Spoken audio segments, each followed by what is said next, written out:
Hey everyone, today we are going to take a few minutes to just talk about setting. And right now we are working on a novel, and of course it is a work of fiction. And so when we talk about fiction, we talk about a few different elements and really get some background information in order to best understand what we are reading. So one of those things is setting, and I apologize for the lighting being a little off. It's really hard to get the lighting right for these videos. Let's try that. There we go. Okay, so let's talk about the setting for a story or for really any text. When we talk about the setting, we talk about two different things. We talk about the time and the place. So the time and the place are really what we talk about whenever we look at this setting.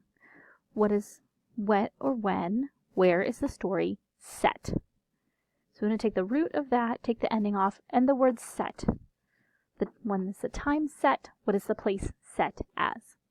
Okay, so when we talk about the time, there are a few different ways that we can look at the time, right? We can talk about hours, we could talk about days, we could also talk about minutes, or we could also talk about a season or a month. Okay, we might actually talk about a particular holiday, or we could also talk about years. Now, it's not always going to be something where the story is going to specifically come out and tell us what the time is for it. We may not be told the specific year. We may not be told the time of year. So when in doubt, we can also talk about the past, present, or future. So if we're not given a specific year or a specific time for our setting, for our story, then we can always talk about the past, the present, or the future. So we know something's happening in the past if they talk about the fact that there are no computers, there are no cell phones. We can also talk about the past if we are talking about maybe a time when we are not having cars. We don't have any cars to use. Everyone walks to where they need to go, or they use bicycles or use horses. Those would all be examples of how we would know that it is the past tense. The present tense, we might be talking about everyday technology that we use today. And in the future, we may be talking about driving a spaceship or flying a helicopter instead of driving on the ground. Okay, so it all depends on those context clues. Our story is not always going to come out and tell us the time and the place. Sometimes we have to use those context clues in order to better understand what we are reading about. We also would talk about the setting with the place. So the place is, well, the time, of course, is the when. And our place is where. We're going to talk about where any text is happening.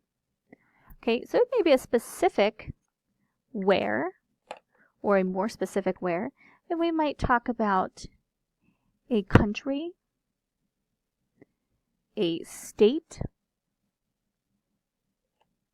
a town. We might have a zip code,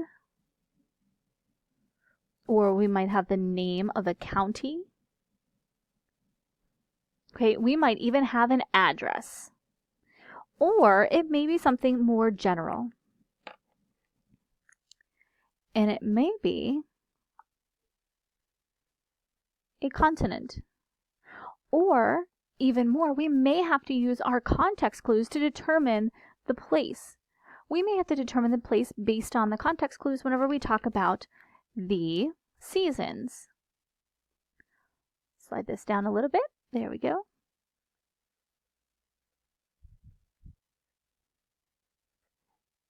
Okay, we might have to use something like the seasons or the environment. It might also describe the culture. Might describe what people are wearing. Might also talk about the way people respond. Or it may be their dialect or how they speak. I'm just going to write CHR for characters. So it may come down to how a character speaks. I might say yins, and if I say yins, you'd probably think, oh, she's from Pittsburgh. Okay, I might talk about Three Rivers, or the Pirates, or the Penguins, or the Steelers. That would help you determine the place for my setting. Okay, so it's not always going to be that the author comes out and tells you exactly where and when a story is taking place. But in the most basic form, anytime we're talking about the setting, we want to talk about the time and the place. I want you to take a moment and think, how would the setting of a story be different if the setting changed? How would a story be different overall if the setting changed? So I like to think about a story that would happen in summertime. Maybe you're reading or maybe you're watching Frozen, the movie Frozen, with Olaf, who is our wonderful, and I'm not very good at drawing Olaf, but I'll try, snowman. Okay, so maybe you're talking about Olaf. Okay. Maybe we're talking about little Olaf here. And Olaf likes warm hugs. If we're talking about Olaf and we're talking we are describing him in the summertime, that's not going to be a good environment for Olaf. And sorry guys, I don't know where my brown went. Here it is. It's not going to be a good environment for Olaf because he's going to melt. So if I'm writing a story with a snowman in it, you're obviously going to know that it's happening somewhere where there is winter. And you're also going to know that if it doesn't happen somewhere where it's cold, that Olaf is not going to survive. Okay, so poor Olaf has to be in a nice, cool environment or he's not going to survive. Okay? Makes it a little bit easier for us to know what's going on. If we hear or we know about a snowman, then we know it's going to be in winter. But if we change the setting from a winter setting to a summer setting, then our character is going to change because our character is going to become, quite simply, a nice big puddle. Poor Olaf is going to become a puddle if we start to see that it becomes warmer. And as he says, some people are worth melting for, but he doesn't want to melt. Okay, so think about how the time and place impact. Another example is if we are talking about a story that happens in the past, like when we went over from I Know Why the Caged Bird Sings.